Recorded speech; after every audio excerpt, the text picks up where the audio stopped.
Hey guys, it's TumbleDwyer. I am back, and firstly I want to say genuinely thank you very much for all the positive reception that my first video got. It was amazing to see so many people saying such nice things, and I'm not as excited this time. It's fine. I did have a real fanboy moment, and hopefully that's behind me now. So I am bringing you a kind of special video today. We'll get onto that in a minute. I have started uploading, or I will be start uploading from next Monday. Depending on when this goes up, it should be still next Monday.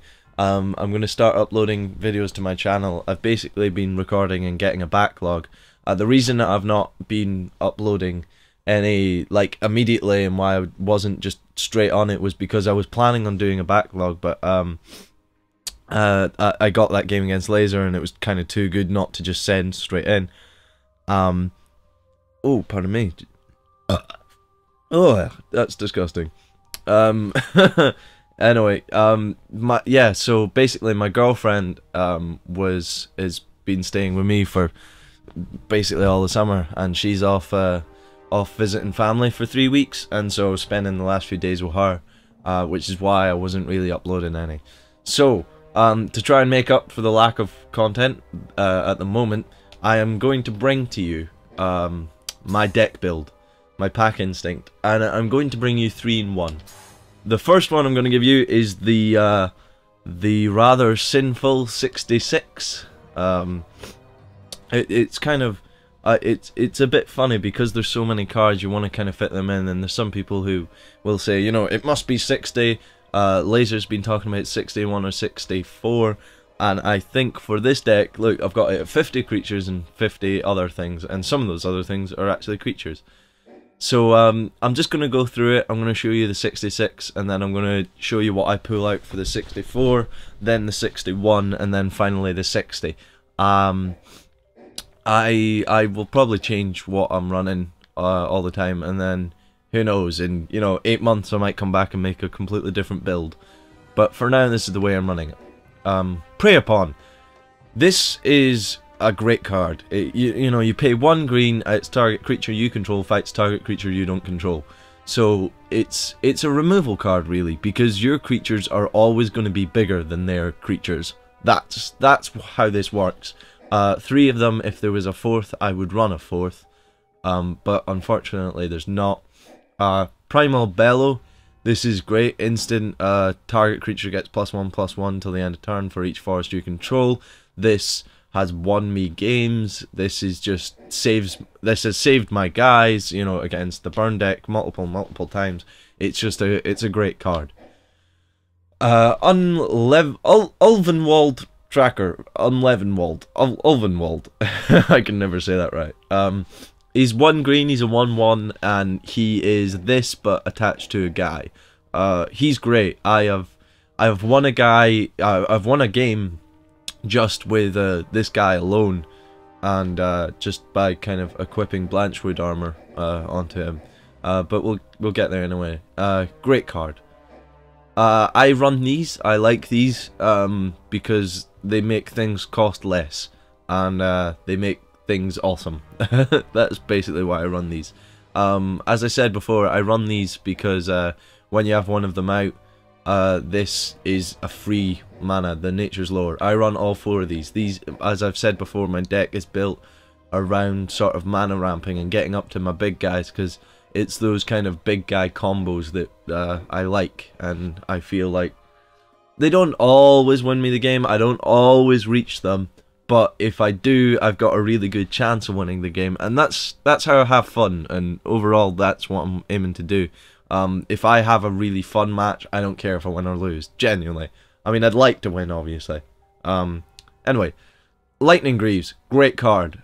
0 to equip. Equipped creature has Shroud and Haste. That is an amazing card. How good is that? That's just, look at it. It's got a sexy artwork. I love that. I love that card. Nature's Lore, we've already talked about. Primordial Hydra. This guy is a beast. Basically, he does what he says. You pay X and 2 forests he enters with, X +1/+1 counters on it. Beginning of your upkeep, double the number of counters. As long as it has 10 or more, it gets trample. It will get 10 super quickly. It doubles, and there's 2 of them. The promo gave us another one. Oh, I love this card. It's glorious. As you can see, I have indeed blinged out this deck. It's my favorite deck. I love it. It's fabulous. I have blinged it out. I didn't actually. I just would like to point out, I didn't technically pay to bling it out. I paid to unlock all 10 decks, and then I used the free one to bling this one out. I doubt I'll bling any of the other ones. So yeah, great card. You lay this. Really, you want to lay this like as a 2-drop or as a 3-drop.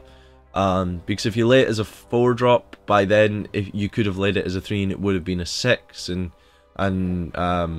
then by the next time, by the turn, it would have been an 8. It would have been 12, and like so you actually do want to lay it early. Of course, if they've got stuff out that is going to kill it early on, if you're playing against the burn deck, you maybe want to, you know, wait until they're pumped out. You want to get it, lay it at a slightly higher thing so they can't kill it outright. But if they can't get rid of it, this gets huge fast. I like to lay him kind of nice and early and make him small, like lay him as a 2/2, because by the time they get round to killing him, or by the time he's massive, I'm already up in all my bigger creatures and my bigger cards, and yeah, great card. This guy is a promo. He costs 2. He's a 1/1 for 2 that gets bigger every time a land enters the battlefield under your control. So at least every turn, hopefully he's going to get a +1/+1. With Nature's Lore, he gets bigger. Cultivate, he gets bigger, and you know, heaven forbid you could just lay him and play Boundless Realms. If you could play that like in the same turn, he just gets huge. So he's a good card, and you know, he's a 1/1 for 2. He's a nice early drop. Blanchwood Armor. This is interesting because this is a great card. This is a genuinely good card, but I'm never gonna put it on any of my bigger guys. Like, my big guys are big, unless it's one of the ones with trample and I'm just looking to win the game. Then I might use it. But this guy, actually, I put it on him, or I put it on him. I put it on him, and I won a game just today, actually, against the mill deck. Because this guy just got so big so quickly, and I was able to just kind of tap him down to kill enough of their creatures that I didn't die, and then I drew one of these, played this, hit this, killed this other guy, and smashed in. So yeah, these are amazing, obviously. Hello, English Ninja, how are you doing today? So great. Cultivate. I wasn't running both. I do run both now because, you know, it's a mana ramp deck. I want to get up to my bigger guys. It puts land into play, gets a land into my hand. You know, good card, good card.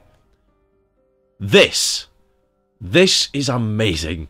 Dungrove Elder is what this deck needed. Like, I built this deck around this card, and it wasn't even in the format yet.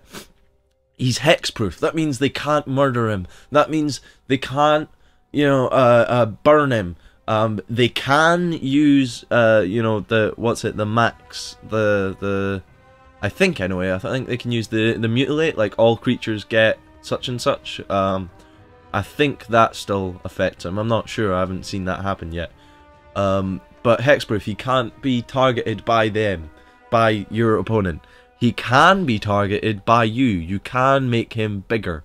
That does not say shroud. It says hexproof. You can make, yeah, you can do things to him, and he gets bigger every time there's a forest in play. He already has this equipped, basically. That's how good he is. Oh yeah, he's good. I love this guy. He's just so good. This Chameleon Colossus 4/4. He's a 4/4 for 4 that pumps, like that. He doubles for 4. Like, he becomes an 8/8 for 4 until the end of turn. But he's got protection from black, And this deck I have been wrecked by the black deck. I've also won, but I've been wrecked properly by the black deck.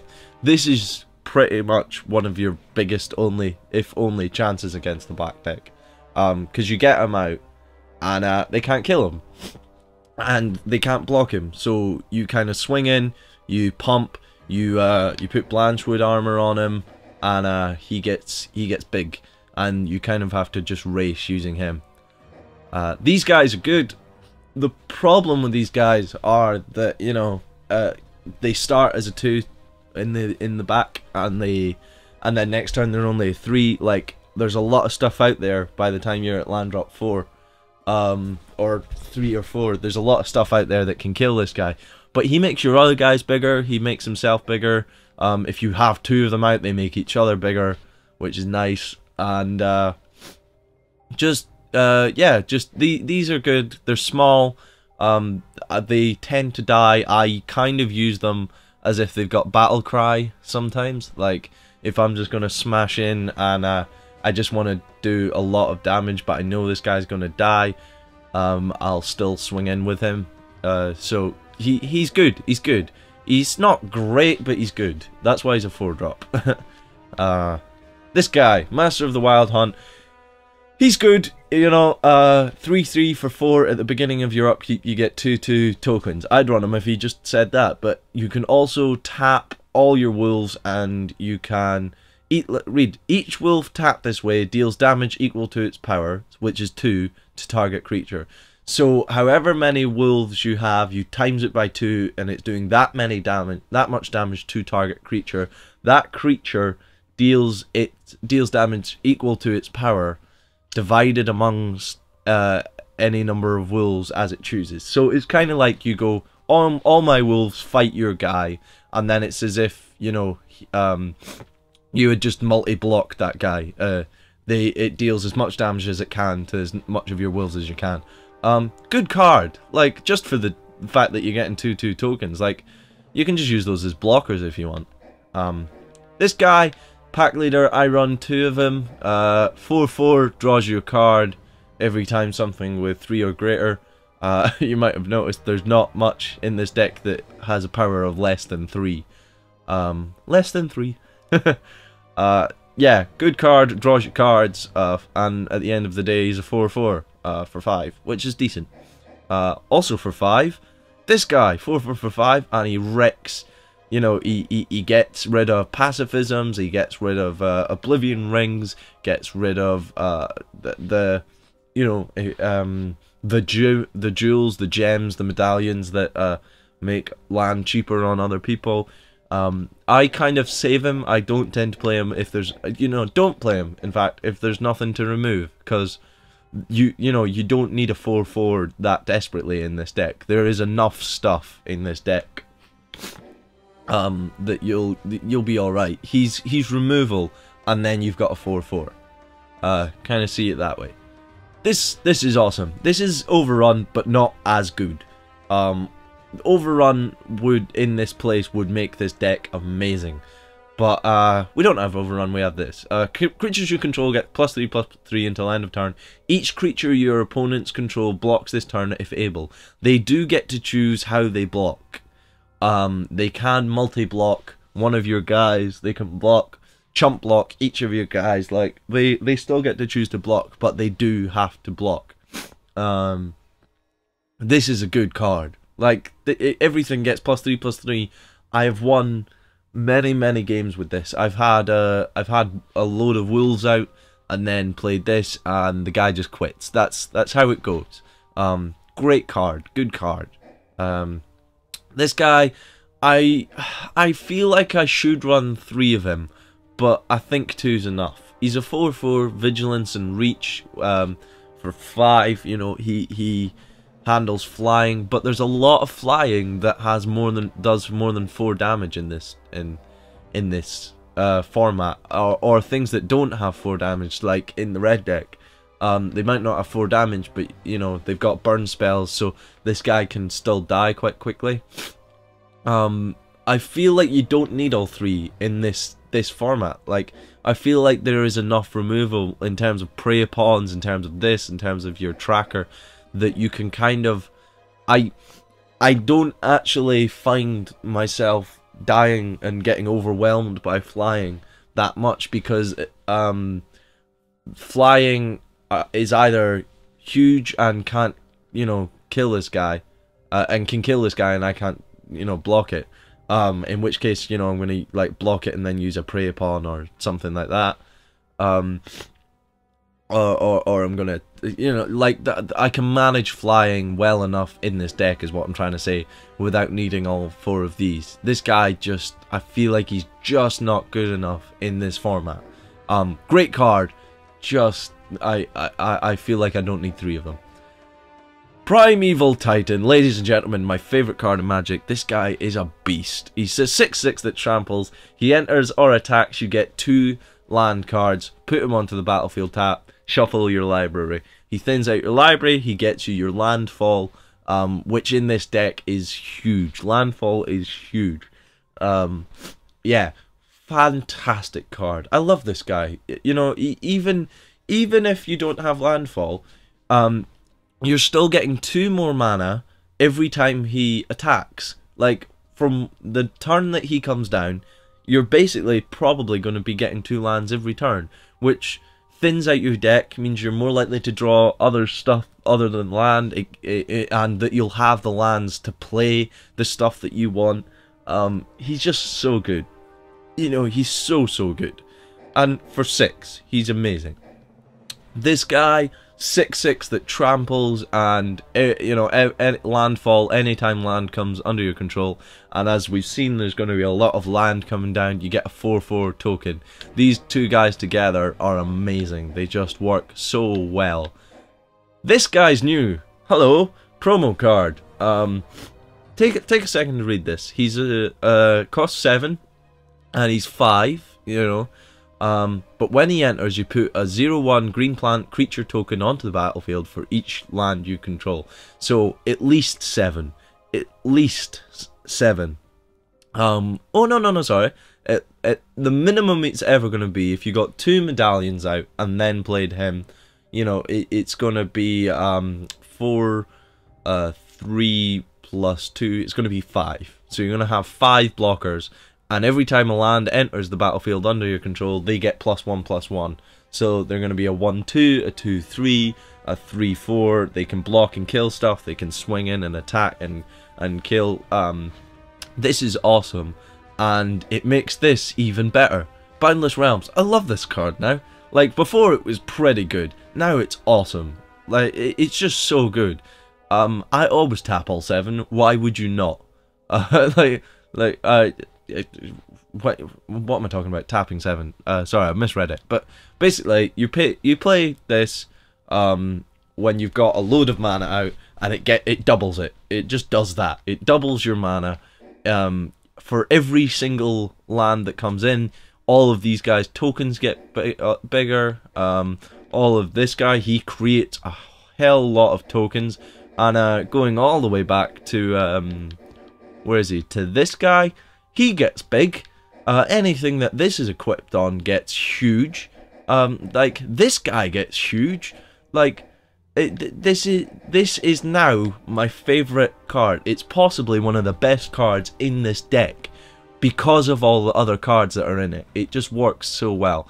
And then 2 of these. 2/2 green wolf token for each forest you control, which is at least 7. You know, it's gonna be more than that by the time I play this. Sometimes you might just need the 7, you might be a little stuck, you need some blockers, you need to find your way out. That's why there's 2 of them, because one of these is to play to get blockers, or just for the 7. One of them's for the combo. That's kind of the way it works. And then there's this guy. He costs 1 less for each green creature you control, which includes tokens. So by the time you, like, you can lay him ridiculously early sometimes. Like, he is good. He is really good. He's an 8/8 that tramples, and he's probably going to cost you around 5, sometimes 4. If I've got these out, you know, he costs nothing. Like, I've played him for free before. He's so good. So this is the rather sinful 66. I'll just quickly, yeah, sinful 66. I've run it a bit. It works, you know. It's got 26 land. You get that extra land from putting in one more card, rather than the 64 build. But it's got all of these. Go get me lands. It's got Primeval Titan. Like, it's a landfall deck, so I feel like the fact that it's got a lot of lands in it is okay. I like this build. It's quite a nice build. I wouldn't run 66 cards in a deck that didn't have this amount of go and get me stuff, go and get me land and put it into play. This amount of thinning my deck.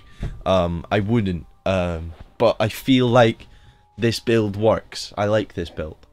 However, having said that, if you sort of agree with Laser and you kind of want to go down a 64 route, well, this is what I remove. Ready? Bang. You're at 64. This guy, he is awesome. You can play him for very little, but to be honest, by the time you can play him for a cost that's less than 8, you've probably got some good stuff out there already. Like, you don't need him. He's just a nice card. You don't need him. If I'm going to go through and give you the 61 build, I can do that. 61, very, very simple. Pop out this guy. You know, he is good, but he's not great. I pop out this guy, and then I pop out one of these. 61 build. You know, like, these are great, but you know, someone made the point of try running it without them, and you can still get a lot of stuff. There's still a lot of mana ramp. All of these kind of stuff, all of this is kind of good. So that's how I'd run it with 61. 60, I'm just going to take out the second one, and there you go. We got a sexy 60. We've got a rather slutty 61, or we've got a super slutty super slutty 64, and then we have the rather sinful, where are you, 66. This is how I build it. You know, I might tweak it, but for now I think I'm going to keep it this way. I like the 66, the rather sinful build of it. There's some great cards. If you want to put some of these cards in, you can. You know, this can be, you know, just a very guy heavy deck. This guy's good. Trample can't be countered. You know, this came in. I think it's a bit garbage. I don't really like it because you don't need it. This is. I feel like its effect is good, but it costs too much because by the time you get to 8. You know, you're not going to need a 1/1 at the beginning of each battle, at the beginning of each upkeep. Like, you don't need that. Flash, enchant creature gets a +5/+5 and has trample. So it's an instant at, you know, speed. It costs 6. It's alright, it's a good card, you can run it if you want. I don't. This guy, vigilance and trample, undying, for 5, you know, good card. 5/4. You swing in, he dies, he comes back as a 6/5. You know, good card, but I don't run it. You can stick in the other one of these if you feel like you need to. This is good, you know, +1/+1 on something, +2 on something else, +3 on something. Great card, you know, for 5, really, really nice. I don't run it because I feel like it slows me down. I don't want to make stuff that I have bigger, I just want to get lots of big stuff. Like, the stuff I have gets big anyway. I've got enough stuff that you know, I've got Blanchwood armor and I've got Primal Bellow and I've got stuff that kind of makes things bigger in a much more effective, fast way than this. I just feel like this is a bit slow and a bit clunky. Chuck in another one of these if you like. You know, draw yourself a card, +4/+4. Gain life for each land you control. I very, very briefly toyed with this because it's such a land heavy deck. If I wasn't running any small guys and I just made it bigger, I might run him, because then by the time you get up there you can gain your life and you're quite, you know, you're back up to where you were a minute ago. But he's just not. It's just not that good a card. It's gaining life. I don't really approve. I don't. You know, we'll leave that in there. If you want to run it, you can. This guy. Now, here's the problem with this guy. He's a 5/5 for 5, which is great, and you can put tokens onto the battlefield, but you have to pay to do them. Like, if it said at the beginning of upkeep, I'd consider running him, because he's a 5/5 for 5, you know, and you get kind of like the wool thing, but they're only 1/1s. You do have to pay to get them, and I'd rather be paying that to get some bigger stuff out, or play some awesome spells. This guy, I've never liked this guy, to be honest. I just don't. Costs 4. Target creature gets trample. It costs 8 to get the 5/5 and trample. He's a 4/3. Like, I just don't like him. This guy, let me just have a little moment for this guy. I don't really like him because when he attacks, he gets big, but then he sits there kind of small. So whenever I run him, they're always running a burn deck, and they always just kill him, or they're running the black deck, and he dies anyway. Like, he can't block. Like, he can't block for shit. There's nothing he can block, really, because everything has 2. But a lot of other people in green decks that that are playing Pack Instinct seem to run him, and I always have trouble playing him. So if you're going to play against me, and you're going to run your own Pack Instinct, you know, stick all 3 of these in. You'll do quite well, because I tend to have a bit of a problem managing him. I just don't like him that much. He just doesn't usually work for me. This guy, 3/3 hexproof. He's cool. Hello, Steve Banks. It was his birthday yesterday, and I believe he's suffering from a massive hangover right now. I play with Magic with him in real life, so shout out to you, Steve. Hexproof, 3/3. You know, he is good. He is a very nice card, but he doesn't do it for me, to be honest. Like, he is awesome. I might run him in the future, but I like the build I've got. This guy, I wasn't sure about. He's a 4/4 for 4. When he comes in, he gains me 4 life, which is nice, but automatically, for some reason, makes me dislike him. Like, I'm not the life gain deck. If a spell or ability an opponent controls causes you to discard Obstinate Baloth, put it into the battlefield instead of putting it in the graveyard. That is that is really, really good ability. The only thing that makes you discard is the black pile, though, and there's only like 3 cards in there that do that. And he's a 4/4, so like, I just feel like he's not worth it. This, bugger off. I'm not paying 4 to draw a card. I'm not that desperate. This guy is great. He is a fantastic 3-drop. When I ran him, you know, I only had 2 in the deck, and I drew him every single game. He is a great card. He genuinely is. I just don't want, you know, he doesn't fit the build. I have other stuff in here that I prefer. For 3, I want to be playing my Cultivates. I want to be playing a load of Nature's Lures. You know, I want to be getting Blanchwood armor on something. I just don't need him. Genesis Wave. I toyed with this. Reveal the top X cards of your library. You may put any number of permanent cards with converted mana cost of X or less from among them onto the battlefield. Then put all cards revealed this way that weren't put into your battlefield into your graveyard. He's a promo card. And basically, I'd be scared to pay anything less than 7. If I paid 7, I could get all of these kind of guys, potentially. Some of these out, you know, get this guy out, get all of these. But this is a great card, but it's not a permanent, it's a sorcery. This is a great card, but it's not a permanent, it's a sorcery, you know? This is a great card, it can win you a game, it's a sorcery. There are so many cards in here that I would like to have in my hand, and play rather than bring out onto the battlefield. All of these, I would rather have them in my hand and be able to choose when to play them rather than have them go into the graveyard. It's an alright card, but you're taking a risk, and I just don't need it because I'm drawing the stuff that I want. Bugger off. Just, that's all I'm going to say. This guy's great. This guy is good. You should run 3, 4 of him, but he doesn't fit my build. If you were going guy heavy, if you're going for a sort of more traditional, less Mana Rampe version, like, yeah, run him, because Blanchwood armor or Primal Bellow on this guy is amazing. And lastly, Fog. You know, it's a good card. You know, it's a great card for paying 1 green. That's an instant, but yeah, just don't feel like I need it.